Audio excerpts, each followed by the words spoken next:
Thanks, Mr. Chairman. Thank you for each of you. Sorry I had another meeting, so I hadn't heard all the discussion that's going on. Mr. Walker, we talked about the balanced budget amendment and how now it's more important than ever and has been agreed to with leadership. 10 years is what we pretty much agreed to. You've testified before Congress over 300 times. Can you kind of go over, walk me through how important this is and how important this is now? Well, it's critically important that we do something to get our debt to GDP down to a reasonable level. I would respectfully suggest, Mr. Norman, that the right metric is not balanced budget, because balanced budget can also be gamed with, because it's a cash basis approach rather than an accrual basis approach. And our huge increases in unfunded obligations are the real problem. So I think the only way you're going to get control of runaway spending and to restore fiscal sanity and sustainability is a constitutional amendment that will limit how much debt as a percentage of the economy we can take on. That's pro-growth. It says you got to deal with the numerator, but it didn't tell you how to deal with it. And Chairman Arrington has introduced HCR 24, which I respectfully request that you take a look at and potentially join. Any others want to comment on that?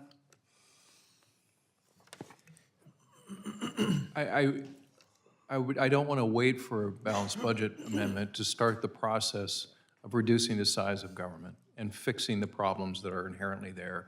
If we wait, I mean, as much as a good idea a balanced budget may be, if we wait, then it will be too late. Yeah, and that's in addition. I mean, we have over 504 amendments on specific cuts, including the woke dollars have been spent in the military to address the immediate spending for the 23-24 year. So we're out of runway as far as what you're talking about. And I agree 100% with you. That's just the spending trajectory that we've got to get down. And it starts today. And I think the public, everybody I understand, we complained about it. We blamed other people. Now's the time to actually do something with it. And it'll be a long sled with a constitutional amendment. But what we can do is take basically a non-Biden budget that's unacceptable to pretty much everybody, including his clean debt limit, which makes no sense at all, and trying to come up with a plan. Where we calculated the interest on the $32 trillion. For every $1 trillion is $30 billion. How is this accounted for? I know it's monetized, but how is this accounted for, in your opinion, in an upcoming budget? So I want to address this question in the broader context. So your question is balanced budget. Why not aim for that? It doesn't have to occur overnight, doesn't have to, but that's a strategy that makes sense to people. On top of that, you have to realize we have these automatic stabilizers. So if we booms and slump, there's a change in the deficit as usually. So I would add that as well. But that's the way I would answer your questions. And it's got to, yeah, I agree with you. I mean, it's got to be done now, but we've got to start the path toward that. And what I'm asking is, and y'all realize this, how hard it is up here. For every dollar spent, there's an advocate and there's a constituent that wants that dollar. That's the bind. But now, I think people are asking me, is not economic security national security? And it is.